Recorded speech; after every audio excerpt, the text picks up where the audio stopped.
Yeah. Well, we'll get started, everybody. Thanks for coming today. Just wanted to welcome you guys to the Move It Summer is Coming, Move It Summer is Coming presentation with Dr. Krainacker. This is actually our fifth presentation that we've been doing all summer. We're going to take a little bit of a break here after this one and resume in fall. I heard he's got to tend to his garden this summer and, enjoy the Montana summers and how beautiful they are. So. Where does he live? Oh, yeah, I don't know if he wants to disclose the information where he lives, but you can always help out at the community gardens in town. So I know he's got a couple different plots and a couple different gardens around town. So we do have our wellness team here today, and some of our PTs that are working as well with the Aaron is going to be here. So if you have any questions, feel free to stop and talk to Aaron afterwards. But I'm going to pass it on to Dr. Krainacker. He's our board certified lifestyle medicine provider, and they have this new operation going over at North Clinic. So if you're interested in doing any kind of lifestyle medicine, please reach out and have that. But without further ado, Dr. Krainacker. Thank you, Mark. Once again, thank you for setting this up. Welcome everyone who came and to all the people who are watching online and watching this later. And this is talk number 5. We've been going through lifestyle medicine. Remember way back when our first one was on just general lifestyle medicine. Then we had one on nutrition and one on social connections. Last one was on nature. This one is on physical activity. It's called Move It, Summer's Coming. What I'm hoping to do during this talk is to tell people not just how to exercise, but what are some ways that we can exercise at home? What are some things that we can do to just increase our movement?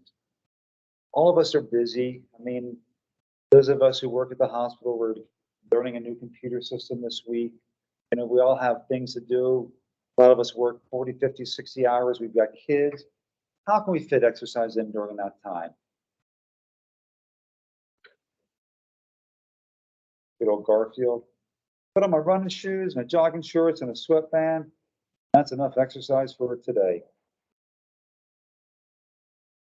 So how many Americans do exercise? A lot of us don't get the recommended amount of exercise per day.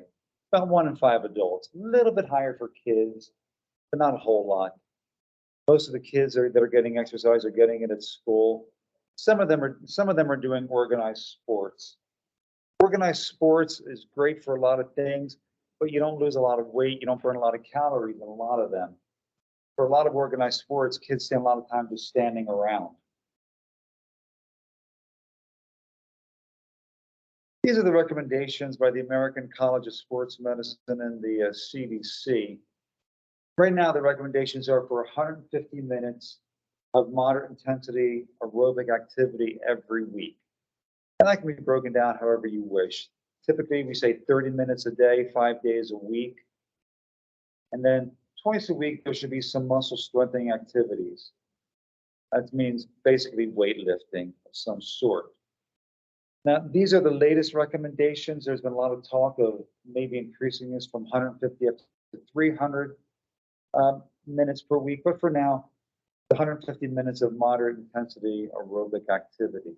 Now, what's moderate intensity mean? I like the talk test. That means if you're doing the activity, you can talk to your buddy next to you without getting short of breath. If you try to sing while you're doing that same activity, you get a little short of breath. So that would be a moderate activity. Okay, so what are some of the benefits of exercise? The big one we like to talk about, which has been shown in many studies, is reduces your risk of cardiovascular disease, helps your heart stay strong, helps keep your blood pressure lower. Strengthens muscles and bones. This has also been shown. Weight-bearing exercises are a great way to keep especially your hip and your low back strong, but it also works for upper body bones and muscles as well, of course. Risk of diabetes. If you're exercising on a regular basis, you can reduce your risk of diabetes. People at the same weight, they're both overweight, but one is exercising that 150 minutes per week, they have a 50% lower risk of diabetes than that other person. And it does help to control weight. Now, it's a little controversial here because you don't necessarily lose weight while exercising, okay? But it's does help to keep the weight off once you've lost it. And there's kind of a reason why you don't necessarily lose weight. Kind of here in this comic strip. So again, Pearls Before Swine, I've shown some of these in the past. No more being lazy. I'm going to start working out and losing weight. So he starts running, he's doing the steps, he's doing this jumping jacks, this sit-ups and push-ups, and yeah, fantastic. I burned 200 calories. So he's going to go get a smoothie to celebrate. Smoothie, 1,200 or 1,050 calories. Life is best lived like a sloth. I mean, I send my patients to the gym. They go and do 5 miles over lunch. Fantastic. About 520 calories. The bagel with cream cheese. Okay. So it's easy to undo your activity. So you got to be a little careful. But some of the other benefits, it does improve sleep. How many of us feel better when we've been active throughout the day? You get improved energy levels. I feel way better when I've been active all day than when I've been doing nothing but, say, sitting on a plane or just sitting in the office. It lowers your risk of dementia. This is a great study that was done a few years ago. People that exercise do have as you see the number here, a 17% lower risk of all-cause dementia and 18% lower risk of Alzheimer's. Great study showing this. Vascular dementia and stroke-type activities do tend to get reduced as well. And it does slow your cognitive decline. So those are some of the great benefits that we see with exercise. So what are some ways that we can increase exercise? There's our buddy Snoopy running on his doghouse all the way up, all the way back. Jogging is good for your heart, but it makes your feet mad. Oh, well, feet are always mad about something. So what do we do to start increasing exercise? Lots of people have looked at this. I'm going to go over some of the things that have been shown to be helpful. Number one is develop a routine and start slow. No one expects you to run up Mount Helena tomorrow, okay? But you start slow. You start even just walking 5 minutes a day. Okay, it doesn't have to be anything excessive. And then maybe after a few days, you try to do 10 minutes. Then you keep increasing, one bit at a time. You keep a log. Keeping a log tells you where you've been. Maybe you can make some advanced prognostications on where you want to be, say in a week or so. Exercise at the same time each day. This is fairly important. Again, we're all busy. We all have lots going on. You've got to set time aside for that exercise. Because if you don't, let's be honest, something else is going to pop in and take over that time. Like anything else in life, if you don't put time aside for it, it's not going to happen. Eat to exercise, okay? Talked about this in the past, but eating the healthy foods, the unprocessed natural foods, is going to make you feel better. It's going to give you more energy for exercise. You don't need protein shakes and artificial protein whatever and energy drinks. You can get all of this from natural foods, and it's going to make you feel better. Vary your route. If you're walking it all the time, it's okay to vary your route a little bit. It kind of reduces the boredom. I always joke with my patients, as somebody who's been exercising for decades, I can say one thing unequivocally about exercise and one thing only. It can be boring. So you got to find a way to make it not boring. All right. Varying your route is one way to do that. Okay. It's like when I go hiking, I don't hike the same trail every week. I try to vary it up throughout the summer. There's one of the trails up on Mount Helena. Another thing is exercise with music. Anybody know who this is? Richard Simmons, Sweating to the Oldies. Remember that back in the 80s and 90s? Okay.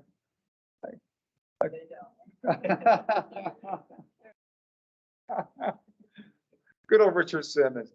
All right. Okay, now we got YouTube and TikTok, and I don't know what else is out there, but you got things that you can watch that can you can exercise too, but do something to make it fun. A few years ago, there's something called We Fit that was out. That was kind of fun. You could do things to it. I don't even know that's still around anymore, but so. So anyway, those are sort of the things that can help you to get started. And this just reminds me, make sure you do more than just cardio. Okay. Maybe next time I'll work on muscle buildup as well. You want to do more than just just be out there doing the aerobic activities all the time. Okay. So now we're going to move on to exercising at work, but it can also be exercising at home. Some things that we can do while we're doing something else. Okay. Again, we're all busy. I can't give you more hours in the day, but sometimes you can do things while you're doing something else. First rule of exercising at work or at home, keep it simple. No one expects you to be doing, all sorts of bizarre exercises that are really complicated. You can do it very simple. Nice simple thing. Try to stand for an hour a day. Just 1 hour. Okay. I'll run the numbers at the end of the lecture on what that adds up to over a year. But it becomes a fairly substantial amount of activity. And it doesn't have to be all at once. If you're working an 8-hour day, you do the, 8 minutes, 8 times every hour. Just stand for 8 minutes. Okay? A lot of places in the hospital now do have the stand-up desks available. I use a bunch of books for years, just something to elevate. Simple thing you can do, hand press. Like this gentleman's doing here, you're just pressing your hands together. Okay? Nothing real complicated. There's things that you can do in between patients. All right? Doing this all the time. It's something simple.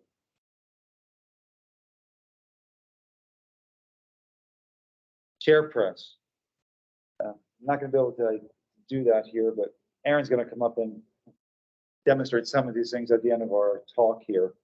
But these are simple things. If you have a chair, just kind of lift your bottom up very gently. It'll be exercising your arms.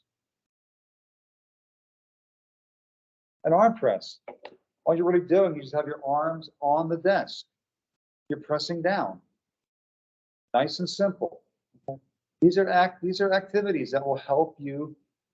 You'll burn calories, but you're also going to be helping your heart. So that's just a few simple things you can do. I have a few more further down the road here. Exercise. I thought you said extra fries. Some desk exercises. Side swivel. Nice and simple. It's all patient A, you're waiting for patient B. Just turning side to side. You don't need to be sitting there looking at your phone. Okay? Side to side. Nice and easy. Some knee exercises. Okay. If your knees aren't hurting, just like the lady's doing here, all you got to do, you pull that knee up, you put it over the side, you put it down.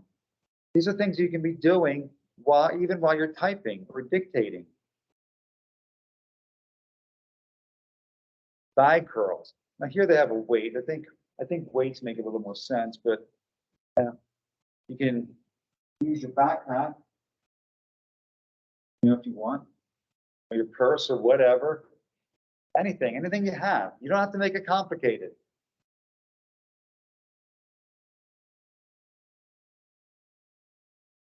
Chair dips. These are similar to what we showed earlier, but just pushing up and down. Okay. While you're at your desk, try not to be just sitting. Okay? A, it makes the day go by faster. B, you get less bored. C, it helps your activity. And it's kind of a nice thing to do in between your patients. Stretches. Okay. You can sit in your chair and stretch. We'll have Aaron demonstrate some of those for us. I think that's right up your alley. So. Chair squats. It's a little bit more involved, but just stand behind your chair or in front of it, okay? The key is that you want to make sure your toes are elevated as you're doing these, as you're going down, because you don't want to be putting the weight on the front of your body, but putting it all on your heels. Chair yoga. Again, this can be done, yoga can be done while sitting in a chair, while you're at work. It's fairly easy to do. I refer you to just go to YouTube and type in chair yoga. They've got some great demonstrations. My next one is my favorite, chair Tai Chi. I practice Tai Chi every day.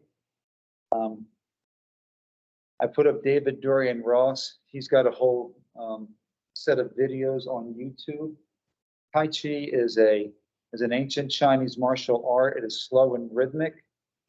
It's easy to do. If you're, as Master Ross likes to say, if you're moving and breathing, you're doing it right. I do like David Dorian Ross. I think he's easy to follow, and he's also the Tai Chi master who trained me and my wife. So. Okay, so when you're out there exercising, usually there's 4 things that we try to look at.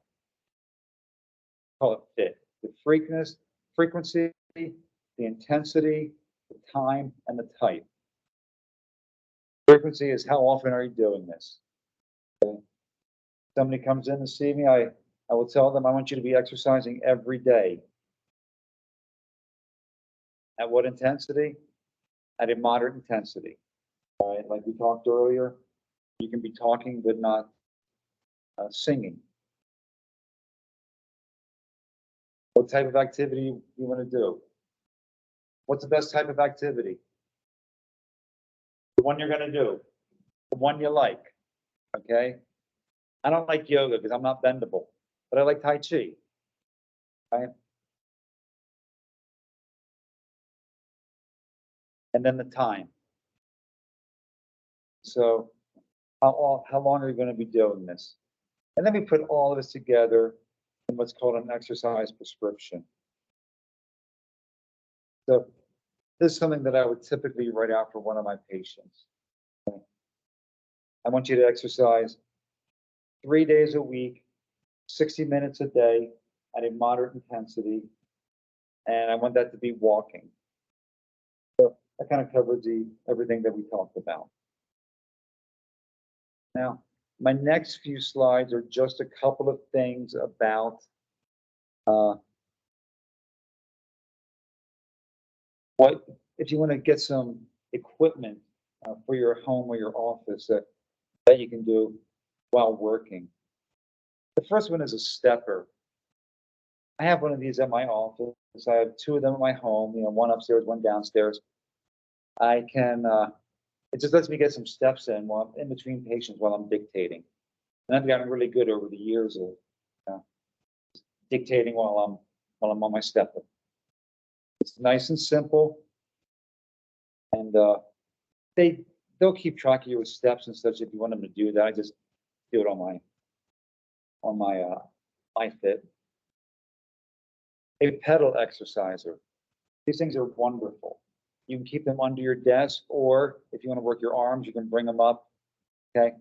But these are things that will fit under your desk nicely. You can be pedaling while you're doing whatever else, or while you're watching TV.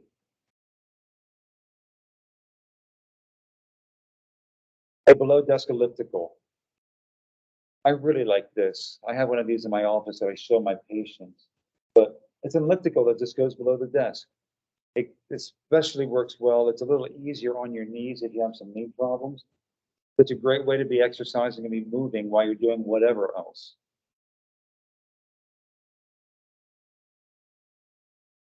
And little things do add up, okay? Even though it might not seem like you're doing a lot. But let's go back to that standing for an hour. You get 12 calories by standing for an hour. You multiply that by 5 days a week for 48 weeks. It's 2,880 calories in a year. Look how much you burn in a marathon, roughly. That's the same. So standing for an hour a day for 48 weeks burns as many calories as running a marathon. Finally, keep moving. No matter how slow you are, you're lapping the guy on the couch. Okay? Get out there and move. Right? Doesn't matter if you're slow. Okay? The reality is, this is your exercise. You're going at your pace. You're doing what you want to do. Right?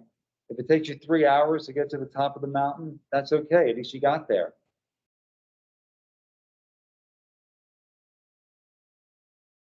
Want some activities to help you keep going, is walk with a dog. Next one's going to be Friday, July 7th from 12 to 1. It's over at Centennial Park. We park just behind the Y. If the weather is bad, like it was last month, or this month, I should say, we met inside at the Y, walked around downstairs. Gardening's a great activity. Want to come by Selma Health Garden to help garden? We meet Tuesday evenings from 6 to 7. It's over there on Bellevue. For those of us who are St. Peter's employees, you do get 4 hours of paid personal leave time by doing this.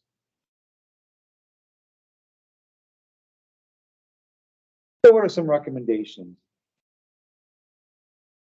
Exercise, any type, 30 minutes daily, 5 days a week. Try weight training twice a week. Walk over lunch. Of course, get in the garden, I'm going to tell you that. And have a backup plan for poor weather. You can't just wait to do things outside around here. It's always too hot, too cold, too snowy, too icy, too smoky, too windy, too something. Okay? If you're going to wait for good weather, you're going to have like 6 weeks. So always have a backup plan. I send people to Lowe's and Home Depot. Okay? They don't mind, they actually like it. So we are going to have Aaron come up and demonstrate some of these things for us. But our next talk is going to be on Friday, September 8th, again, 12 to 1, on surviving stress. Kind of ironic because we'll be back in school, a lot of our stress will go down at that point, but still, it'll be in September. Then we have one more after that, which is in November, and that'll be eating healthy for the holidays. So, I don't know if you have any questions or you just want to bring Aaron up or.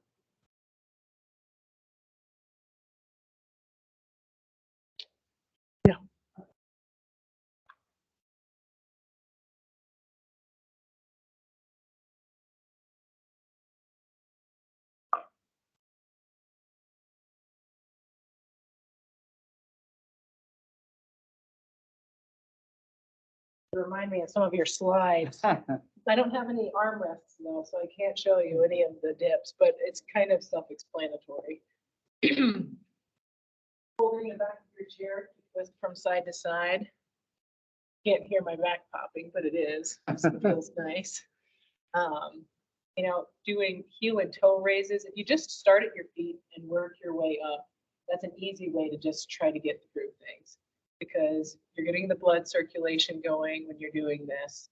You can kick out each knee, get that moving a little bit. You can even kind of add in a little bit of a move with your foot, because that makes sure that you kind of get to move the whole joint capsule. And then marching at your desk can kind of get your hips going. You want to switch to the other side and get your glutes, just standing up and sitting down. One of my favorite exercises that I have everybody do, because it uses all of the major muscle groups in your legs. And as we age, we all know those people that you start getting up and you've got to push up on everything. And if you can stand up and sit down without using your hands, and you start doing that at a youngish age, maintain that, and at home doing that from the lowest chair that you have in your home. Sometimes that's the toilet. Then you're going to be able to maintain that ability to do that for a long period of time, because our muscles in our bodies are very much a use it or lose it kind of a thing. And then, like we said, the chair dips kind of can use all the major muscle groups in your arms just moving, just going through a full range of motion. Because as we age, we all know those little kids, you know, oh, look, I see something on the floor, and they get down and they'll just stay here like this in a spot for an hour. And at some point, we lose our ability to do that because we just stop doing it. And so by going through ranges of motion, by using our muscles, we keep that ability to maintain our strength and maintain our flexibility for a longer period of time. And that's the goal, right? We want to try to maintain our ability to move as much as we can for as long as we can, because we naturally tend to lose muscle mass as we age. And so by doing specific exercises and strengthening activities, we can minimize that muscle mass that we end up losing. And that's where the strength training 2 days a week comes in, because then we can minimize how that happens. The other thing that I want to say, just with regards to exercise, because that's kind of my thing as a physical therapist, is a lot of people wait to get motivated first before they go to do something. You know, they're just like, oh, I don't feel like it. I'm not motivated. And in the grand scheme of things, motivation does not result in action. Action is what results in motivation. So if you just take that first step, like Dr. Krainacker said, 5 minutes, getting out your door, it could be your only goal for the day. Like literally just walk to the end of your driveway or to the end of the block. And a lot of the time, just by taking those first few steps, you'll find that you're actually motivated to do a little bit more because it feels good. And so action is what precedes motivation. So you just have to commit to that first step. And whatever it is, whether it's setting a timer or whatever, to just take that first step, do that. And if you're currently not exercising or doing much at all, even just committing to 1 day a week, you know, you don't have to start in 5. That's the goal. But a lot of people are all or nothing, right? So if it's like, oh, well, I can't do 5 days a week, so I might as well just skip the rest of this week and I'll start again on Monday. No, like just do 1 day, and you'll feel better. And when you start noticing that you feel better when you move, is when you're going to actually want to do it, because you know that it makes you feel good, because that's the point. You know, like Dr. Krainacker said, the point isn't to burn calories from exercise. It's to feel good. It's for your body to feel good and to function properly. And there's one other thing I was going to say. Oh, well. I have a question. Yes. What if you already stand all day? Then what, how do you? It depends on what you enjoy. You know, one of the benefits as St. Pete's employees, we have the use of Capital City Gym, you know, so if you're already standing a lot, you know, and you could walk, you know, if you're just standing, or is it? I guess my question is, there's things that you can do at work that are exercise if you're already standing. As opposed to all of these are because you're sitting, say. Yeah, no, and a lot of those can be modified to do standing up. So, you know, instead of doing the heels and toes like this, you know, do your whole body weight this way. You can do standing marches. You can kick your leg out to the side 10 times and to the back 10 times. You can still do little squats while you're there. You can do the same sorts of exercises with your arms, you know, grabbing a bag, things like that. And just general range of motion sorts of things, moving your body around. You know, Dr. Krainacker is a huge fan of the steppers, Yeah. so I'd be remiss if I did not say that you could try to get a stepper or something like that to put under the desk. But those are the ones I would say, just translate the same things, but make them standing, because having more body weight behind it is going to give you more bang for your buck anyway. And sometimes it does help just have a cheap pair of, you know, weights, 5-pound weights, 3-pound weights. You know, whenever you get a chance. I mean, I got some weights at my office that I sometimes in between patients, I'll just, you know, do 10 quick ones. Worry about my bone mass as I'm getting older. The other thing I'll say too is that, you know, I know a lot of people end up saying they can't or don't want to exercise because of pain. And that is a very legitimate concern and a reason why a lot of people don't move, because if you're in pain when you move, why would you want to move? And there's a couple ways around that. One, come and see me, and we can help with that. Where are you? I'm at the North Rehab Clinic, by the North Clinic out towards Bob Ward's. And the other part of it is consider other things that might be better for your joints. Because a lot of time when we say pain, it ends up being joints. And so, you know, again, as St. Pete's employees, we have Capital City, they have 2 pools. And so just being into the pool and walking in the pool, if it hurts to walk outside, try walking in the pool first. That can be a really great segue into doing a little bit more because it gives you the opportunity to do something, but with less pain. Right there on the corner. Armageddon and Montana, Yeah. behind Goodwill. kind of across from Helena High. Mark, is there a way I can put this Wait, up which on the one are you screen? talking about? Capital City, yeah. Oh, I thought she was talking about where you were. No, oh, Do you mean where Capital City is or Yeah. where the, yeah, it's kind of across from Helena High on North Montana. I know where that awkward intersection is, but, Any advice for balance? oh yes, lots. How So- organized? Yeah, so. IT. So there's 3 main things that play into balance. There's your general overall strength. So improving your general strength should help improve your balance. Another one is vision. Vision plays a large role in our balance. So, you know, like making sure you have good lighting in your home, things like that if it's dark. You know, going to your eye doctor, making sure your prescriptions are good, things like that. And then proprioception, which is your body's ability to know where it is in space. So, you know, if my ankle steps on something and it's kind of wonky, that sends a signal into my brain which says, hey, your ankle's wonky. So we need to make sure that we adjust appropriately to account for that. And any of those things can kind of get thrown off. And so, you know, there's exercises that we can do to help improve balance.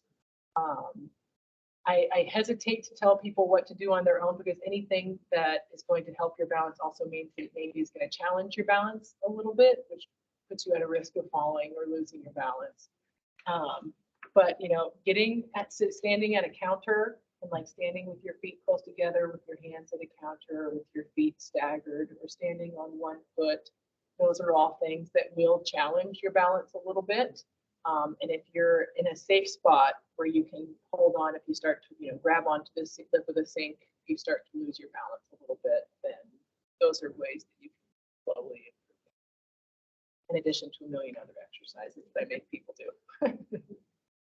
And I can show you, if you come and see me, I can show you some Tai Chi exercises that have been shown to improve balance.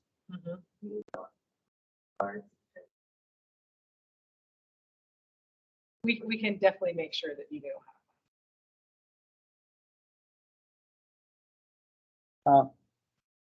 I did want to, I should have put this in a slide, but this is what I hand out some of my patients who are having discomfort. Some plants for osteoarthritis that have been shown to be helpful. Number 1 up there is the turmeric, 1/4 teaspoon with a 1/4 teaspoon of black pepper every day. Works great for pain control. It's also a great anti-inflammatory. Is that the dry, the powder or the fresh? Either one, it works either way, whichever you prefer. Is some better than other, like the dry? I've not seen any head-to-head studies on that. As far as I know, it's turmeric. I mean, I personally use the dry turmeric every day. Okay, and if you get it in bulk at Winco, and then the black pepper. Do you put it in something? You can. I mean, most of my patients put it in something. I just put on a spoon and swallow it down. But yes, typically you're going to put it on a salad, or my wife puts in her oatmeal. Pineapple. This is a surprise to me. Powerful anti-inflammatory. 1/2 cup per day. But people in Hawaii are so happy, they're not hurting at all. Okay. Thyme. Hawaiians.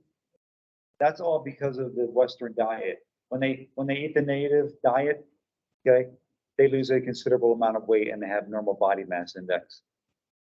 They have great studies showing that actually. Thyme, okay. you know, the spice, parsley, sage, rosemary, and thyme. Anyway, quarter teaspoon per day.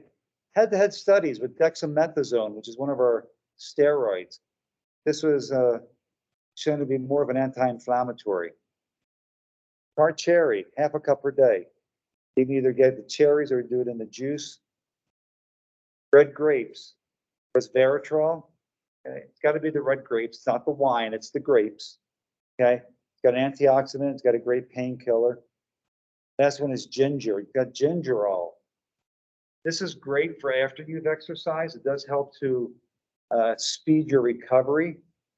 And again, it's another anti-inflammatory.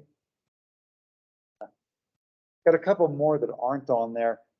One is olive oil, and we're talking like maybe a teaspoon per day, not a whole lot. But that does have about the same amount of anti-inflammatory as ibuprofen, 200 milligrams does. And then the other one is walnuts, just a small quarter cup per day. That also has a very, very powerful anti-inflammatory and pain control properties. Sorry to interrupt. No, no, that's fine.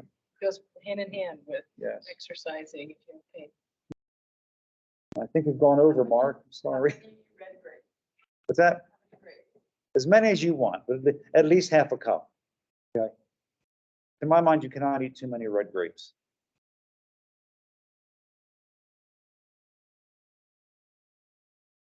Okay, I apologize for going over. I thank Aaron for coming, and I thank everybody who came to see this, people that are online. Thank you. See you again in September. Enjoy the summer. Come join us in the garden. And Mark, thank you for this. Yeah, you're welcome. Thank you. Does anyone else have any questions before we? Can you just leave that up? That was very informational. I have one of those bike, the sit down bike. Uh-huh. things. I love it. I can feel it right in here. Mhm. Most